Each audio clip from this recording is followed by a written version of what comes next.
ఒక పెద్ద అందమైన అడవిలో ప్రతిరోజూ ప్రకృతి సంగీతంతో మొదలవుతుంది. పక్షుల కిలకిలా రావాలు, ఆకుల చప్పుడు అడవిని ఆనందంతో నింపుతాయి. కాని ఈ అందమైన అడవిలో ఒక పెద్ద సమస్య ఉంది. ఆ సమస్య పేరు సోమరిసింహం.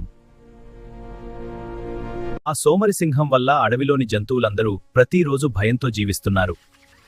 ఇలా కొనసాగితే ఒకరోజు మనందరం ప్రమాదంలో పడతామని జంతువులు భయపడ్డాయి. మీరందరూ ఎందుకు భయపడుతున్నారు? మనమంతా కలిసి ఒక తెలివైన మార్గం కనుక్కోవచ్చు. ఆ సోమరి సింహాన్ని నేను ఒక ప్లాన్తో మోసం చేస్తాను. ఈరోజు నా ఆహారం ఇంత ఆలస్యంగా ఎందుకు వస్తోంది? ఎవరైతే ఆలస్యంగా వస్తారో వారిని నేనే తింటాను. చివరకు జంతువులందరూ ఒక కఠినమైన నిర్ణయం తీసుకున్నాయి.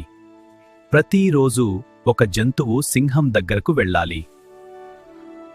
ఆ నిర్ణయం జంతువులందరికీ చాలా బాధగా అనిపించింది. కాని సింహం నుంచి తప్పించుకోవడానికి మరో మార్గం కనిపించలేదు. ఆ రోజు ఎవరిని పంపాలో చూసినప్పుడు కుందేలి పేరు వచ్చింది. కుందేల్, నువ్వే వెళ్ళాలి. అందరూ ఆ చిన్న కుందేలిని ఆందోళనగా చూశారు. కుందేలు నెమ్మదిగా అడవిలో నడుస్తోంది. అది సింహం గురించి ఆలోచిస్తోంది. ఎలా మోసం చేయాలో ప్లాన్ చేస్తోంది. కాని అది భయపడలేదు. కుందేలు బావి దగ్గరికి వచ్చింది. అది లోపల నీళ్లలో చూసింది. నీళ్లలో ఒక ప్రతిబింబం కనిపించింది. అప్పుడే దానికి ఒక తెలివైన ఆలోచన వచ్చింది. కుందేలు నెమ్మదిగా సింహం వైపు నడుస్తోంది. అది కావాలనే ఆలస్యంగా వెళ్తోంది. ఎందుకంటే దాని ప్లాన్ సిద్ధంగా ఉంది. సింహం త్వరలో ఆ ఉచ్చులో పడబోతోంది. ఎక్కడుంది ఆ జంతువు? నన్ను ఆకలితో ఎంతసేపు వేచి చూయిస్తారు? ఈరోజు ఎవరు వస్తారో చూడాలి. వచ్చిన వెంటనే వారిని తినేస్తాను. ఇంత ఆలస్యంగా ఎందుకు వచ్చావు? మహారాజా, నేనొక్కడనే రాలేదు. ఏమంటున్నావు? మరొక సింహం నన్ను ఆపింది మహారాజా. మహారాజా, మేం వస్తుండగా ఒక పెద్ద సింహం ఎదురైంది. అది చెప్పింది ఈ అడవి తనదని. ఏమిటి, నా అడవిలో ఇంకో సింహమా? అవును మహారాజా, అది నన్ను మీ దగ్గరకు పంపింది.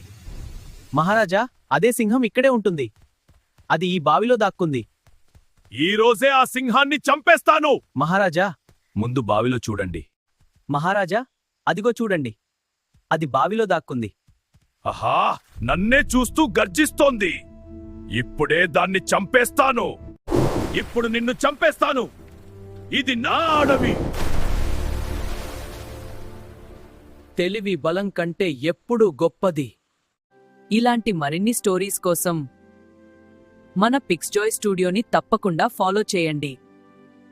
ఓకేనా ఫ్రెండ్స్? కొద్దిసేపటికి ఒక పెద్ద శబ్దం వినిపించింది. జంతువులన్నీ బావిలోకి చూశాయి. సింహం నీళ్లలో పడిపోయింది. అప్పుడు వాటికి భయం పోయింది.